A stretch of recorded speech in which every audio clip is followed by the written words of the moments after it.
জানি, তবে তার সাথে একটা বিষয় একটু চিন্তা করতে হবে। পৃথিবীর জমিনে এমন একটা প্রাণী আছে যে প্রাণীর কোনো পা নাই, তার নাম হচ্ছে সাপ। কিন্তু আপনি যেন অবাক হবেন, সাপের মোট 72টা পা ছিল, কিন্তু পা এখন নাই। কেন? আপনি যেন অবাক হবেন, ময়ূরের 120টা পাখা ছিল, কিন্তু পাখা আছে মাত্র 2টা। আর ময়ূরের পা গুলো আল্লাহ তৈরি করেছে মণি মুক্তা, হীরামোনা মুক্তা দিয়ে। কিন্তু আজকে ময়ূরের বাইরে দিকে তাকালে কদা ছাড় এবং নিকৃষ্ট তাকাতেই মন চায় না। সামনে গেলে আপনি ভয় পাবেন। কারণ কি? কারণ ইবলিসকে যখন আল্লাহ জান্নাত থেকে ট্রান্সফার করেছিল, ইবলিস বলেছিল যার কারণে জান্নাত থেকে বের হয়েছিল, সে আদমকে জান্নাত থেকে বের করবো ইসমে আজম পড়ে সে সপ্তম আসমান অবত্যাগ করে জান্নাতের দরজা পর্যন্ত গেল। যদি প্রশ্ন করা হয় ইসমে আজম এটা আবার কি? ইসম শব্দের অর্থ নাম, আজম মানে মহান। এমন একটা মহান আল্লাহর নাম আছে যে নাম আপনি জপতে জপতে 11 বার ব্যবহার করে আল্লাহর যদি করে হাত তুলে যদি দোয়া করে, আপনার মনোবাসনা আল্লাহ সেকেন্ডের ভিতরে পূরণ করবে। মুসিবতের মধ্যে আছেন, আল্লাহ রেহাই করবে। গুনাহ করেছেন, আল্লাহ মাফ করে দিবে। ওয়ালিল্লাহিল আসমাউল হুসনা, রব্বুল আলামিন বলে ফাদউহু বিহা। আমার আসমাউল হুসনা সুন্দর নামটি ইসমে আজম দিয়ে আমি আল্লাহকে ডাকা, আমি আল্লাহ তোমার মনের আশা পূরণ করব। ইসমে আজম কি অনেক লম্বা কথা হবে। বেশিরভাগ ইসমে আজম বলেছেন লা ইলাহা ইল্লা হুয়াল হাইয়ুল কাইয়ুম। হাইয়ুল কাইয়ুম, হাইয়ুল কাইয়ুম, হাইয়ুল কাইয়ুম, এই দুইটা শব্দ। হাইয়ুল শব্দের অর্থ, হাইয়ুল কাইয়ুম শব্দের অর্থ চিরঞ্জীব, যিনি কোনো মৃত্যু নাই, যিনি কোনো নিঃশ্বাস ফেলে দুনিয়ার জমিনে মৃত্যুর কোনো অবকাশ নাই, যিনি সারা জীবন শুধু বাঁচতেন, তিনি গোটা সৃষ্টিটা করেছে বাঁচার জন্য, তিনি হচ্ছেন আমার আল্লাহ। এই জন্য আপনি যখন কোনো মুসিবতের মধ্যে পড়বেন, তখন আপনি ক্যাপ্টামুখী হয়ে ওযু করে আপনি হাইয়ুল কাইয়ুম, হাইয়ুল কাইয়ুম সর্বনিম্ন 11 বার পড়ে, এরপরে দুরূদ শরীফ 11 বার পড়ে হাত তুলবেন। আল্লাহ মুসিবতের মধ্যে রয়েছে, আল্লাহ বিনাশ দিতে চায়, আল্লাহ অসংখ্য মুসিবতের মধ্যে রয়েছে, আল্লাহ গুনাহ মাফ করে দাও। আমার আল্লাহ বলে আমার ইসমে যাদের নাম দিবা, শয়তান যদি সপ্তম আসমান অবত্যাগ করতে পারে, তাহলে আমিও তোমাকে জাহান্নাম অবত্যাগ করে জান্নাতে ঢুকাবো। সুবহানাল্লাহ। শয়তান জান্নাতের দরজার মধ্যে গেলে বিশ্ববিখ্যাত কিতাব কাসাসুল আম্বিয়ার মধ্যে তাহের সুরানি রাহমাতুল্লাহ আলাইহি বলে শয়তান জান্নাতে ঢোকা নিষিদ্ধ ছিল, হারাম ছিল।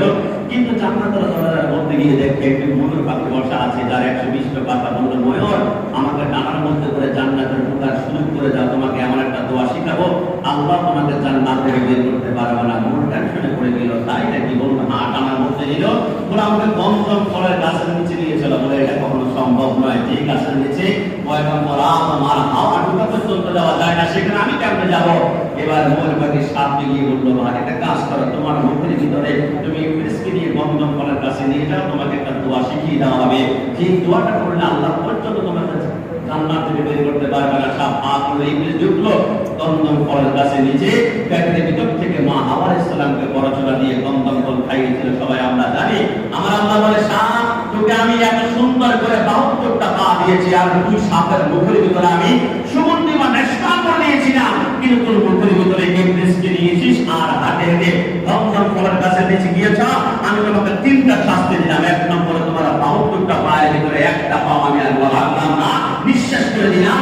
আজকে থেকে সোজাভাবে হাঁটতে পারবি না, হাঁটতে গেলে বাঁকা হতে হবে, ডানে বামে ঘুরে ঘুরে ঘুরে যেতে হবে। 2 নম্বরে তোর মুখের ভিতরে মেশকাঙ্গের চাইতে সুগন্ধি ছিল, আজকে থেকে সুগন্ধি থাকবে না। আজকে থেকে তোর মুখের ভিতরে বিষ দিয়ে দিলাম, কামড় দিলে সেইখানে কালো হয়ে যাবে, মানুষ চিৎকার করবে। 3 নম্বর শাস্তি হচ্ছে মানুষকে দেখলে যত সুন্দর হওয়া, যত বিউটিফুল হওয়া, মানুষকে মারতে চাইবে, মারতে চাইবে, হত্যা করতে চাইবে, কারণ আমার আদমকে জান্নাত থেকে বের করার সুযোগ করে দিয়েছ। সাপ চিৎকার করেছে। আমার আল্লাহ বলে না, ময়ূর তোর ডানা ছিল 120টা, এত সুন্দর করে বানিয়েছিলাম, পাগুলো ছিল মণিমুক্তা, তোর 72টা পাতার ভিতরে আমি আল্লাহ 17টা পাতা কেড়ে নিলাম, 2টা পাতা দিলাম, আর পাগুলা মণিমুক্তা দ্বারা সজ্জিত আমি আল্লাহ কেড়ে নিয়ে কথা সার করে দিলাম। একজন পয়গম্বরের সাথে বেয়াদবি করার কারণে সাপের যদি পরিণতি হয়, ময়ূরের পরিণতি হয়, আর নবীর সাথে যারা গাদ্দারি করে এরা মৃত্যুর উপরে চেহারা জানোয়ারের চাইতে নিকৃষ্ট হবে। আমার সরকারে মদিনা সাল্লাল্লাহু আলাইহি ওয়াসাল্লাম বলেন আদম সফিউল্লাহ দুনিয়াতে আগমন করলো। দুনিয়াতে আগমন করার পরে 350 বছর কেটেছিল। আদম সফিউল্লাহ চোখের পানি যেখানে পড়েছে কিয়ামত পর্যন্ত আল্লাহ ওই জায়গা থেকে একটি একটি খেজুর গাছ উৎপন্ন করবেন। আর মা হাওয়া আলাইহিস সালামের চোখের পানি মাটির মধ্যে শুকনো জায়গা যেখানে যেখানে পড়েছে, ওইখান থেকে আল্লাহ কিয়ামত পর্যন্ত একটা মেহেদি গাছ উৎপন্ন করবেন। তাই তো নারীর চোখের পানি দ্বারা মেহেদি গাছ, নারীর জন্য মেহেদি জায়েজ করা হয়েছে, হাতে দাও, পায়ে দাও, আর পুরুষের জন্য হারাম করা হয়েছে। আদম সফিউল্লাহ মা হাওয়া যখন মিলিত হলো, আদম বলে আল্লাহ জান্নাতে তো যা চাই তার সাথে সাথে হাজির হয়ে যায়। দুনিয়াতে কোনো খাবারের কোনো আনন্দ নাই, কোনো চাইলে আসে না কেন? আমার আল্লাহ বলে মনে রাখবা একমাত্র শান্তির জায়গা হচ্ছে জান্নাত, যেখানে যাওয়ার সাথে সাথে হাজির। অশান্তি নাই, দুঃখ নাই, কষ্ট নাই, মুসিবত নাই, শুধু শান্তি, শুধু শান্তি, শুধু পিস আর হিট, শুধু শান্তি। আবার আরেকটা জায়গা আছে যেখানে কোনো শান্তি নাই, শুধু অশান্তি, অশান্তি, অশান্তি। ওইটার নাম জাহান্নাম। জান্নাত হচ্ছে সুখের জায়গা, আর জাহান্নাম দুঃখের জায়গা। আরেকটা জায়গা আছে যেখানে সুখ এবং দুঃখ।